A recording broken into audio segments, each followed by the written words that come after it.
Hello అండి. Welcome back to our channel. తెల్లగా నిగనిగలాడిపోతూ ఉంది కదా! సో, బయట ఖాళీ లేక ఏం చేస్తాం మరి ఇంట్లోనే పోసుకోవాల్సొచ్చింది. మొన్న పడిన తుఫాన్‌కైతే ఈ పత్తయితే మొత్తం తడిసిపోయింది. సో, చేసేదేం లేక ఇంట్లో అయితే ఆరబోసుకోవాల్సొచ్చింది. మొన్న పడిన వర్షాలకి ఎంతమంది హ్యాపీగా ఫీల్ అయ్యారో లేదో తెలీదు కానీ, చాలా వరకు చాలా ఏరియాస్‌లో మాత్రం వర్షాలు పడితే రైతులే నష్టపోతున్నారు. మొక్కజొన్న, వరి, ఎండుమిర్చి ఇలా చాలా పంటలైతే నాశనమైపోయాయి. అండ్ 1, 2 అరెకరాలు ఏసిన వాళ్ళు ఎంతగానో నష్టపోయారో తెలీదు కానీ, ఎకరాలలో 10, 20 ఎకరాలు ఏసిన వాళ్ళు చాలా బాగా నష్టపోయారు. అండ్ ఇన్‌ఫాక్ట్ పర్టిక్యులర్‌గా ఎందుకు చెప్పాల్సొస్తుందంటే, చాలా ఏరియాల్లో రైతులే నష్టపోతున్నారు. వాళ్ళకి న్యాయం అని అసలు ఎక్కడ జరగట్లేదు. 1,00,000, 2,00,000 పెట్టి పంటేస్తే వాళ్ళకి నష్టపోయింది మొత్తం 10, 15 వేలల్లో ఇస్తున్నారు. సో, అదెలా వర్కౌట్ అవుతుంది? వాళ్ళకి న్యాయం ఎలా జరుగుతుందని నేను మాట్లాడుతున్నాను.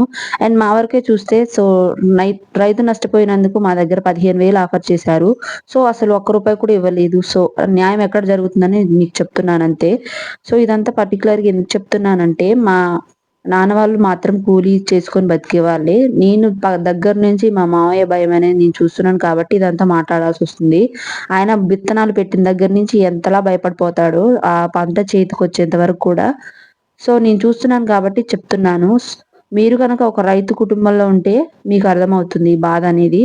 అండ్ ఇంకొక 3, 4 క్వింటాలయితే అవ్వాల్సొచ్చింది మా పత్తి.